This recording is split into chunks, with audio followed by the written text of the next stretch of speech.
RCF.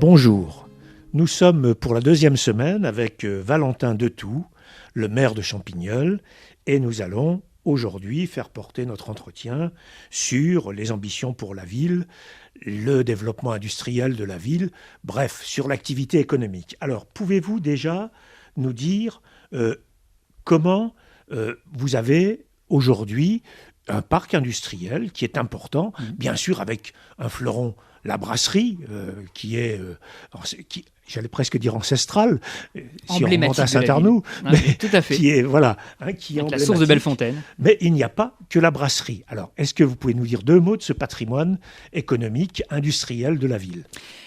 C'est globalement une marque de fabrique du territoire, là aussi, du bassin de Pompée. C'est une fierté d'avoir ce patrimoine industriel qui a réussi à se régénérer, aussi sur un enjeu de transition industrielle très fort sur notre territoire. Et effectivement, on a sur la ville de Champignol, et plus globalement sur le bassin, des pépites industrielles, que ce soit évidemment alors sur Champignol, la brasserie de Champignol, je veux dire consubstantielle, intrinsèquement à la ville de Champignol, à son histoire et à son futur aussi. C'est un élément important. Et une vraie fierté pour les habitants, une fierté d'ailleurs, la brasserie... là aussi relance depuis quelques années maintenant la bière locale, la reine des bières, la grande blonde, et c'est vraiment une très grande fierté qu'on porte tous, et là aussi on essaie de développer de plus en plus de partenariats aussi avec notre brasserie locale, parce qu'on en est vraiment fiers. Et puis d'autres belles, industries, des transporteurs logistiques aussi, de premier plan, des antennes de grands groupes sur la ville de Champignol, des fleurons aussi des process et maintenance industrielle, également sur le domaine pharmaceutique, on le sait trop peu, mais on a aussi notamment un bel exemple d'entreprise avec Stanifarm sur le domaine pharmaceutique. Enfin, on est très fiers de ce tissu qui permet de faire rayonner la ville et qui permet aussi de faire vivre le territoire, très clairement au niveau du bassin de Pompée plus globalement. Oui, la brasserie travaille surtout à l'export, si j'ai bien compris. Ah oui, une très grosse activité à l'export pour la brasserie. Entre autres, et puis nous avons d'autres entreprises. Si je reprends sur les maintenances et process industriels, GNT, Industrie Maintenance par exemple, a aussi une très forte activité en export. Et c'est autant d'éléments de fierté locale et nationale, quoi qu'il en soit.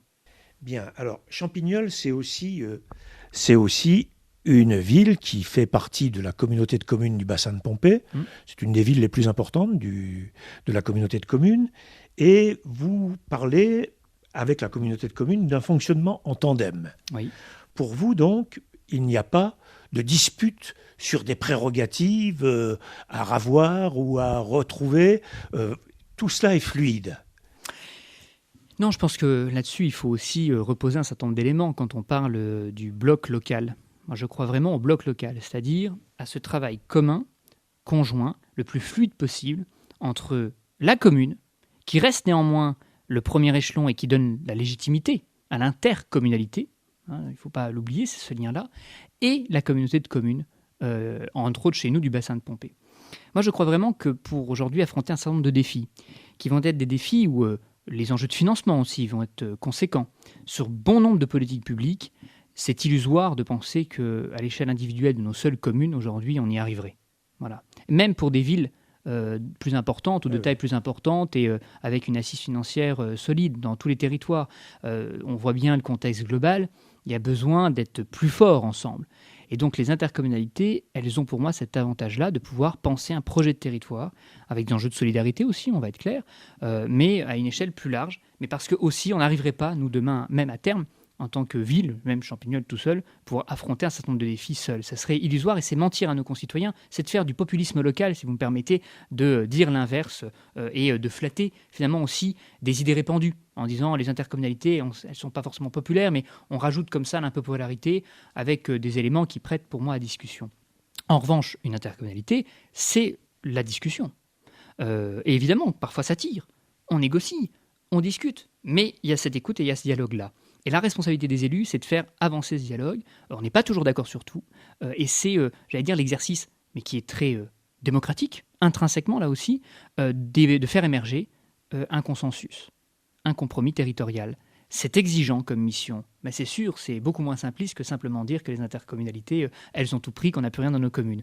Je pense qu'on est élu du bloc local. Et vous savez, je m'inscris toujours en faux sur « c'est pas nous, c'est l'interco ». Dans beaucoup de territoires, c'est souvent ce qu'on a à dire. Oui, mais vous savez, non, c'est pas nous, mais c'est l'interco, comme la faute à l'interco. Non, moi je pense, vous savez, comme la faute à l'Europe. Absolument la même chose, c'est exactement la même chose. C'est beaucoup plus complexe que ça. Et je rappelle juste qu'on est élu à l'intercommunalité. On participe pleinement à ces décisions. Maire, premier vice-président, voilà, je ne peux pas dire que c'est pas moi, c'est l'interco. En revanche, ça demande évidemment un consensus. C'est-à-dire que chacun fait des pas aussi en direction des autres. C'est toute une exigence, oui, territoriale. Mais dans la période que nous vivons, avec l'actualité où les querelles politiques prennent le pas souvent sur les débats de fond, finalement, les intercos, lorsqu'elles fonctionnent bien, sont un modèle de fusion entre des sensibilités politiques différentes qui s'accordent sur des projets, sur des objectifs. Est-ce que ça n'est pas un modèle à développer ? Si, moi je pense que le niveau national aujourd'hui et le Parlement aujourd'hui mériterait de regarder davantage du côté des territoires. Quand on voit aujourd'hui la pratique du dialogue politique qu'on peut avoir dans les intercommunalités, et effectivement, au-delà des sensibilités, nous avons des sensibilités personnelles, puisque au-delà, nos listes dans nos communes ne sont pas forcément, j'allais dire, construites dans une démarche politique partisane. Mais en tout cas, on a des sensibilités différentes, y compris des sensibilités même dans le dialogue territorial différent, sur des degrés de priorité, mais qui aujourd'hui, voilà, dans le cadre de ce dialogue, sont dépassés. Et on arrive à tracer quand même un chemin d'intérêt général pour le développement de notre territoire et au service de nos concitoyens. Parce que voilà, on agit quand même tous au service de nos concitoyens. Et c'est quand même le point de départ, j'allais dire, d'un engagement public et politique, du moins je l'espère. Et quand je vois certaines querelles politiques au niveau national et ce manque d'écoute et de dialogue, cette brutalité des postures, des mots et des actes, ça m'interroge très profondément. Et je suis ravi, moi, qu'à l'échelle territoriale qui est la nôtre, notamment au bassin de Pompée, ce qui s'explique aussi par la taille de notre intercommunalité. Oui. Nous n'avons pas de ville-centre. Oui, nous sommes que 13 communes, donc 13 maires autour de la table. Donc vous voyez, ça reste quand même aussi une échelle à taille humaine qui permet ce dialogue.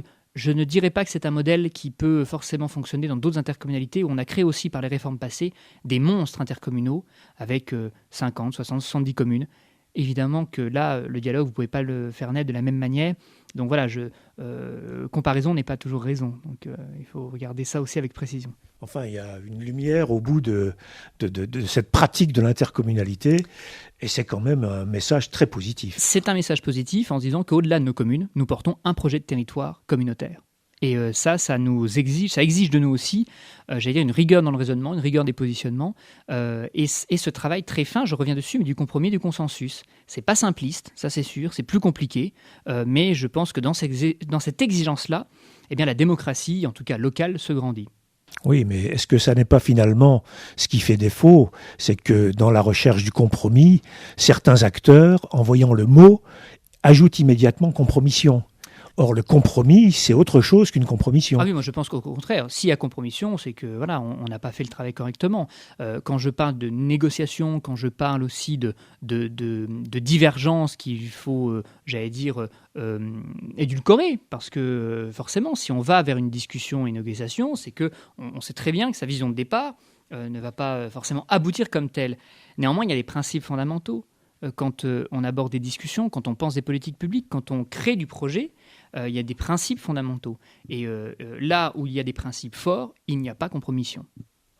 Bien, c'est une leçon à retenir. Alors, dans votre programme pour la ville, vous avez décliné 5 grands champs d'action pour votre projet de mandat. Je l'ai dit rapidement, faire de Champignol une ville verte et durable, une ville attentive et solidaire, une ville jeune et d'avenir, une ville dynamique et rayonnante, une ville pratique et efficace. Pouvez-vous nous en dire plus sur les chances de réalisation de ces beaux objectifs ? Alors, ce que je disais aux vœux, qui étaient mes premiers vœux, comme tout jeune maire, mais en même temps, c'était particulier de faire des vœux en mi-mandat. C'est qu'aujourd'hui, on est déjà dans une période de mi-mandat. Effectivement, en arrivant avec l'ensemble de l'équipe municipale, nous avons souhaité avoir une cohérence d'action, parce que je pense, ça rejoint aussi la question des principes. C'est-à-dire qu'on a un cadre, en général, on a un cap, et le maire, il est garant de ce cap-là à moyen long terme, au-delà de la gestion du quotidien et de l'immédiateté.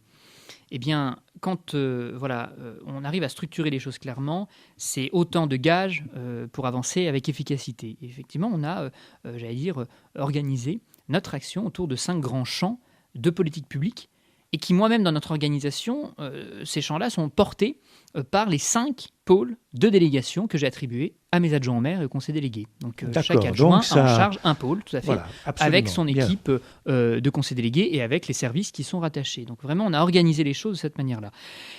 En fait, de la ville verte et durable, la ville attentive et solidaire, jeune et d'avenir, dynamique et rayonnante et pratique et efficace, on couvre tous nos champs de politique publique. Donc, toutes les missions de service public de la collectivité et tous les projets pour répondre aux besoins des habitants, quel que soit leur âge, quel que soit leur niveau de difficulté économique et sociale potentielle. Et donc, cette idée-là, c'est de dire, sur tous nos champs d'action, nous avons des plans qu'on décline au fur et à mesure. Et aujourd'hui, on avance plutôt bien sur Ville verte et durable. Vous avez évoqué, c'est notre plan patrimoine, notre nouveau plan patrimoine. C'est une quinzaine de millions d'euros d'investissement sur les 10-15 années à venir pour permettre à notre patrimoine bâti de passer à la transition énergétique, écologique notamment. C'est renaturer la ville, végétaliser les espaces, désimperméabiliser notre espace public notamment, accompagner les habitants dans ces défis des transitions. On avance avec un certain nombre d'exemples très concrets sur ce champ-là. Sur le pôle de ville attentive et solidaire, c'est comment la ville arrive à être présente, arrive à tendre la main à nos concitoyens les plus en difficulté. Et autant vous dire vous sentez les effets de la directement de la crise sur la population. Et ça, oui, c'est sûr. Alors pour ce qui est de ville attentive et solidaire, l'enjeu c'était ça, c'était aussi de répondre. Ça a été renforcé, la nécessité avec justement les enjeux de la crise. On sait aujourd'hui que bon nombre de nos concitoyens qui étaient déjà en fragilité avant les épisodes de crise le sont davantage aujourd'hui, que ce soit en termes d'isolement, que ce soit en termes de fragilité psychologique, que ce soit en termes de fragilité économique et financière.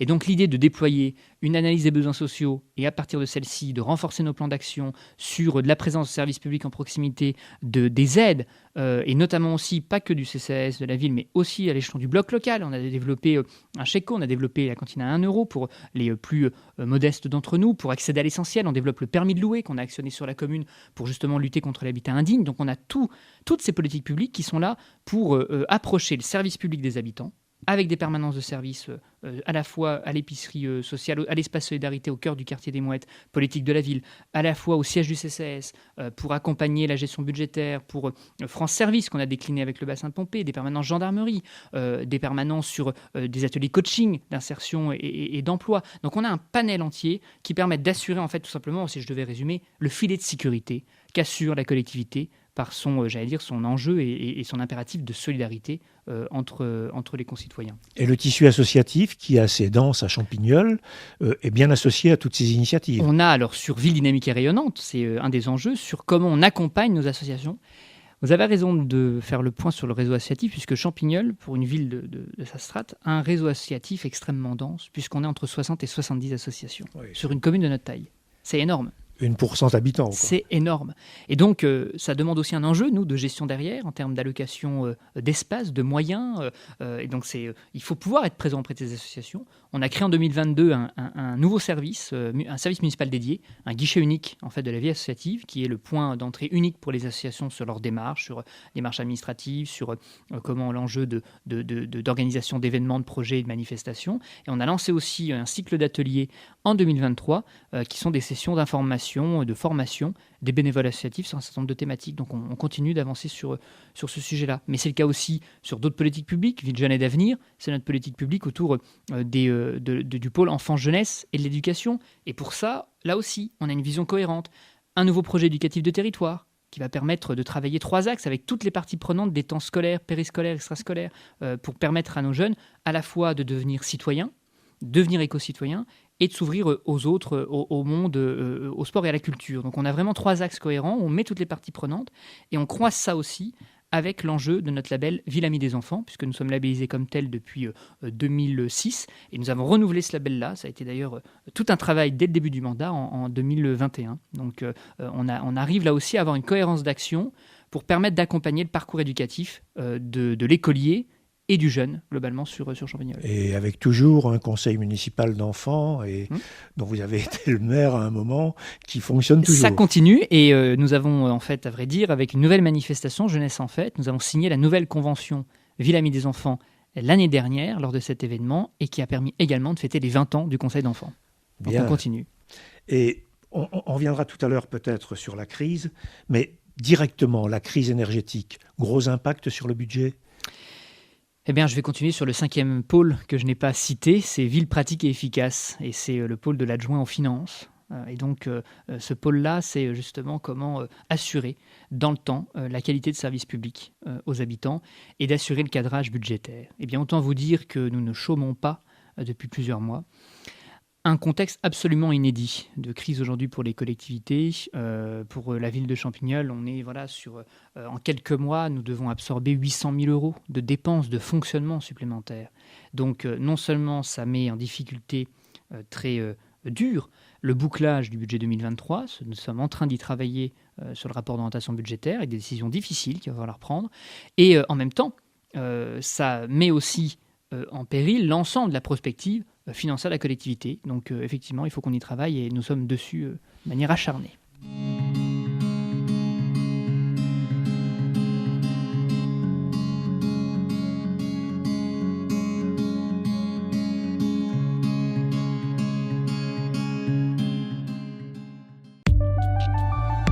RCF